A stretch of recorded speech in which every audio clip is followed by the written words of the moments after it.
हम पढ़ने वाले हैं सेल के बारे में। सेल अर्थात कोशिका शरीर की सबसे सूक्ष्मतम इकाई होती है, उसे कोशिका कहते हैं। कोशिका शरीर की सबसे छोटी संरचनात्मक इकाई होती है। Cell is the smallest structural and functional unit of human body. सर्वप्रथम 1665 में रॉबर्ट हुक द्वारा कोशिका की खोज की गई। कोशिका की कोई निश्चित आकृति नहीं होती है। यह गोल, चपटी, लंबी, आयताकार या किसी भी आकार या शेप अर्थात किसी भी शेप की हो सकती है। शरीर में बहुत सारी कोशिकाएं मिलकर ऊतकों का निर्माण करती हैं और ये ऊतक मिलकर एक अंग का निर्माण करते हैं तथा बहुत सारे अंग मिलकर एक तंत्र का निर्माण करते हैं। बहुत सारे तंत्र मिलकर एक बॉडी का निर्माण करते हैं। सेल की स्ट्रक्चर है, इसके बारे में आगे पढ़ेंगे। अब हम पढ़ते हैं साइकोलॉजी के बारे में। साइकोलॉजी चिकित्सा विज्ञान की व्यवस्था है जिसके अंतर्गत कोशिका की क्रियात्मक गुण, संरचना, कोशिकांग, जीवन चक्र, वायु पर्यावरण के साथ अंतःक्रिया, कोशिका विभाजन तथा मृत्यु से रिलेटेड अध्ययन किया जाता है, उसे साइटोलॉजी कहते हैं। ऑर्गन ऑफ सेल, सेल कोशिका के अंग या सेल की स्ट्रक्चर, कोशिका की संरचना।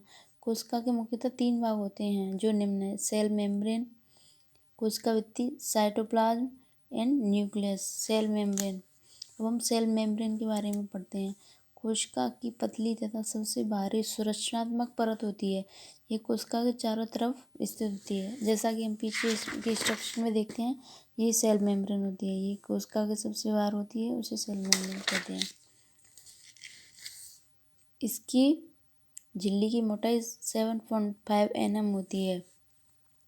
इसका निर्माण फॉस्फोलिपिड की 2 लेयर अर्थात 2 परतों से मिलकर बना होता है। इनमें से कुछ मात्रा में प्रोटीन और कार्बोहाइड्रेट भी उपस्थित होती है। फॉस्फोलिपिड मॉलिक्यूल्स में एक हेड और एक टेल उपस्थित रहता है। हेड जो कि इलेक्ट्रिकली चार्ज होता है और हाइड्रोफिलिक होता है अर्थात वाटर लविंग होता है। टेल जो कि आवश्यक नहीं होता है और हाइड्रोफोबिक होती है, वाटर रेटिंग। फॉस्फोलिपिड की दोनों लेयर एक सैंडविच की तरह होती है। सैंडविच की तरह हाइड्रोफिलिक हेड की साथ अटैच रहती है। Composition of cell membrane, cell membrane का समुदाय अथवा कंपोजिशन।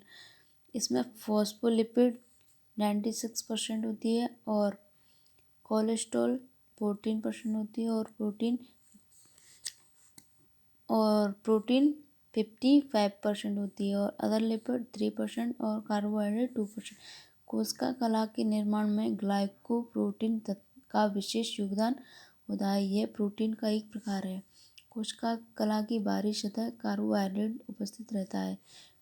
अब हम सेल मेम्ब्रेन के कार्य के बारे में पढ़ेंगे। कोशिका द्रव्य की संरचना, कोशिका की संरचना बनाए रखने में इसका महत्वपूर्ण योगदान होता है। यह ब्लड में न्यूट्रिएंट्स एवं CO2 ग्रहण करती है तथा अपशिष्ट CO2 को बाहर निकाल देती है।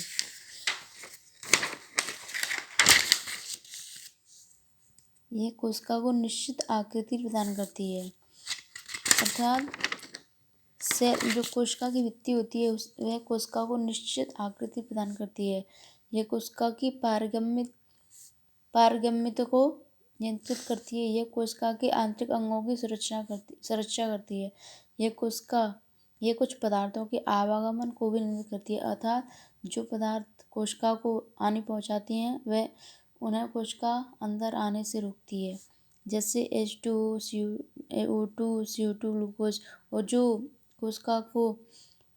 कोशिका की मदद करते हैं जो पदार्थ उनको वह अंदर आने में मदद करती है। यह स्वांगीकरण की क्रिया होती है। साइटोप्लाज्म, यह जीवित कोशिकाओं में कोशिका झिल्ली के अंतर्गत एक केंद्रक के चारों ओर पाया जाने वाला रंगीन, चिपचिपा एवं अर्धपारगम्य द्रव होता है।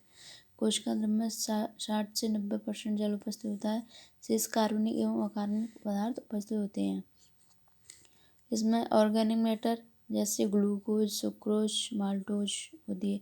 इनऑर्गेनिक मैटर जैसे sodium, potassium, calcium, chlorine, sulphur, phosphorus आदि उपस्थित होते हैं। साइटोप्लाज्म पदार्थों को घोलने में कार्य करता है जिसे विलेयक कहा जाता है। साइटोप्लाज्म में पाई जाने वाली संरचना निम्न होती हैं, जैसे first mitochondria, ribosome, Golgi body, lysosome, endoplasmic reticulum एवं centrosome. Vacuoles, granules, microtubules and microfilaments. अब हम आगे इन सब के बारे में अध्ययन करेंगे।